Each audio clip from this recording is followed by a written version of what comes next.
Merci de nous rejoindre pour ce rapide tour des vitrines des parutions de la cité. Bonjour à tous. Le premier journal que j'ai sous les yeux ce vendredi, c'est Vif d'Afrique avec ce gros titre, balle des consultations du FA pour 2022, urgence de discipliner les vendeurs d'illusions. Et que la pagaille cesse, se fâche le journal depuis sa une, toujours avec ce confrère. FMI, l'institution financière refuse d'aider un pays africain, lequel c'est à découvrir dans ses pages. Sur la rubrique au vif, j'ai ceci, nouvel incendie à Dantokma, d'énormes dégâts matériels enregistrés. Accès à l'eau potable, le Japon accorde 16 milliards de francs CFA au Bénin, bon détail dans les colonnes de ce journal. L'économiste, système de management de la qualité, l'ARCEP Bénin partage ses expériences avec l'ARCEP Burkina Faso, avec une belle image. Offre énergétique dans l'UEMOA, Serge Ekoué et Abdoulaye Diop échangent sur le fonds de développement de l'énergie. L'économiste rencontre dans son numéro du jour.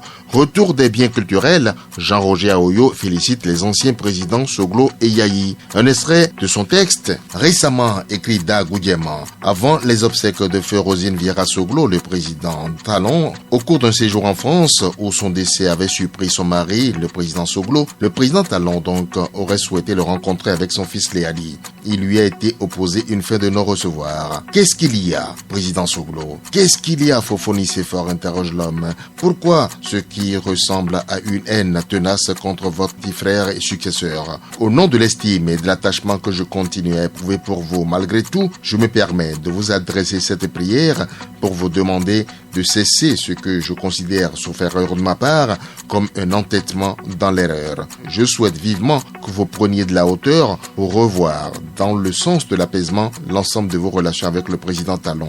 J'espère ardemment que ma présente prière sera exaucée. C'est Jean-Roger Aoye qui le dit à l'endroit du président Soglo. Toujours avec l'économiste, Organisation maritime de l'Afrique de l'Ouest et du Centre, le Bénin parmi les 3 meilleurs contributeurs. Le Bénin parmi les 3 pays meilleurs contributeurs. Le Bénin, la Côte d'Ivoire et le Cameroun ont été cités comme les 3 pays qui contribuent efficacement au bon fonctionnement de l'Organisation maritime de l'Afrique de l'Ouest et du Centre. L'information a été rendue publique lors de la cérémonie d'ouverture de la 16e Assemblée générale extraordinaire de l'organisation qui s'est tenue à Accra, nous informe l'économiste. Nous continuons avec Matin Libre, approvisionnement en carburant, l'arnaque des bons d'essence JNP. Il est aujourd'hui impossible pour les détenteurs de bons d'essence de se voir servir du carburant dans les stations JNP. Et pour cause, absence de connexion pour permettre aux terminaux de lire les QR codes. Ce dysfonctionnement du système fait que les détenteurs de bons d'essence sont purement et simplement éconduits s'ils ne disposent pas de cash pour se ravitailler en carburant. Le promoteur des stations JNP est de surcroît président de la Chambre de commerce et d'industrie est-il informé de ce dysfonctionnement qui nuit à la bonne santé des affaires. Comment peut-il entretenir cet état de choses, interroge Matin Libre dans son numéro du jour. Le baromètre de Matin Libre, ça sort tous les vendredis. En hausse dans le numéro du jour, j'ai qui, entre autres, Diaoudat Alidou. Elle est enseignante, chercheur à l'Institut universitaire de technologie de Parakou. À la faveur des délibérations définitives du 20e concours d'agrégation du CAMES, Diaoudat Alidou a accédé au grade de maître de conférence, section sciences de gestion. Mieux, des 24 candidats qui ont pu tirer leur épingle du jeu, Diaoudat Alidou, épouse Draman, occupe la seconde place, applaudie de toute sa plume Matin Libre. Toujours dans ce créneau, Gérard Aïvo, jeune frère du professeur Joël Frédéric Aïvo, Gérard Aïvo a emprunté la même voie que son frère aîné. Il vient d'être admis au grade de professeur agrégé de droit public lors de la 20e édition du concours d'agrégation du CAMES. Il a reçu les félicitations de son aîné qui a salué son parcours de juriste talentueux et rigoureux, d'universitaire généreux et exemplaire. Toujours en hausse dans les colonnes de ce journal, GDIZ, la zone industrielle de Clodibé reçoit un nouvel investisseur, le DG Apiex Laurent Gangbès, a procédé à la signature du contrat d'installation du groupe dans la GDIZ. C'est un investissement de 20 millions d'euros, soit 13 milliards de nos francs, pour une capacité annuelle de traitement de 30 000 tonnes de noix de cajou.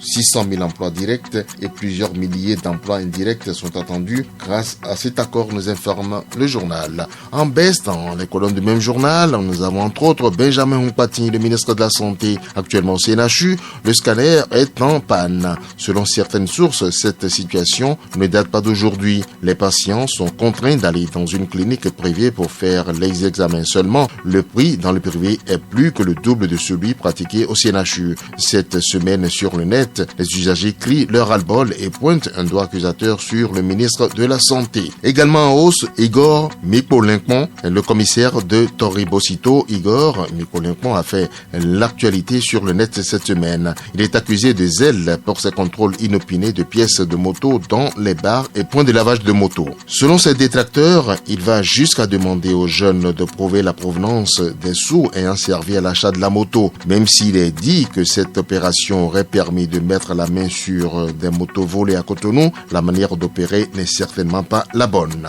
Violence sexuelle sur le mineur, nous sommes avec Défi Info, un prêtre arrêté pour pédophilie sur des jeunes scouts. Il est condamné à 5 ans de prison ferme. Je vous assure que ça se passe en France, pas chez nous là. Ensuite, évasion répétée à la prison civile de Calavi, urgence de situer les responsabilités entre l'entrepreneur qui a construit la prison et les forces de sécurité.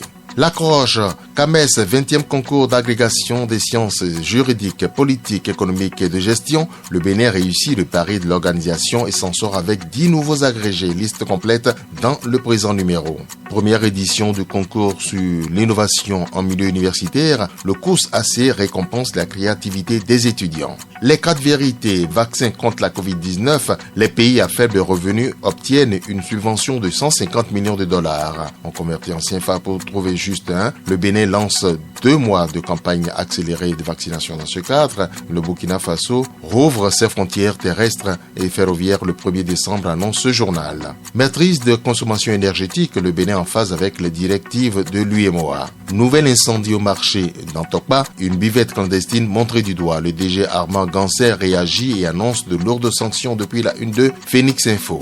Vaccination contre la Covid-19 dans le littoral, le préfet Alain Ronla annonce des actions pour une forte mobilisation. Nous sommes avec l'Audace Info, nouvel incendie faisant de nombreux dégâts à une vingtaine de mètres du bâtiment central qu'on appelle Simbogoulé. Au mauvais sort s'empare de Dantokpa selon l'Audace Info. Et puis, victime d'une cabale répétitive orchestrée par des gens de peu de foi pour nuire à sa dignité et à sa probité morale, la justice lave l'honneur de M. Laouro. Il pose de la une de ce journal, tout sourire. Pour exigence de passe vaccinal, un patin s'attire la colère des syndicalistes. Voyez comment dans les colonnes de l'Audace Info, numéro 2 ce jour. Nous continuons avec le matinal. La lutte contre l'insécurité pendant les fêtes de fin d'année, les motivations de l'opération Gbolé. À zéro cambriolage et braquage à Cotonou. Des patrouilles pédestres intensifiées, les accidents considérablement réduits. Le commissaire central Fiacre Mianzin a cœur couvert dans les colonnes de ce journal. Université d'Abomey-Calavi, les vraies raisons des résultats catastrophiques à la FADESP. Le doyen met fin à la polémique. 109 lire entre autres titres sa une ce jour, restitution des biens culturels. Dr Franck Ogou parle des impacts économiques. Innovation majeure sur le budget du ministre de l'Intérieur gestion 2022, des caméras dans les espaces publics pour renforcer la sécurité. On avance là. La Nation, gros titre, commission budgétaire du Parlement. Aurélie Adamsoulé dévoile ses actions phares. Les médias constituent une priorité pour elle. Elle pose très belle à la une du journal La Nation numéro de ce vendredi. Budget du ministère des Affaires étrangères, tendance baissière et nouvelle méthode de travail. Le potentiel. Coup de filet de la police républicaine hier à Zongo. 3 malfrats neutralisés, plusieurs motos saisies. Marché d'Antokpa, encore un incendie, s'exclame le journal. Tourisme, le complexe touristique Agualand ouvert au public. Le coopérant, campagne de vaccination Covid-19 dans le littoral. Alain Ronla annonce des actions fortes pour un meilleur taux vaccinal à Cotonou.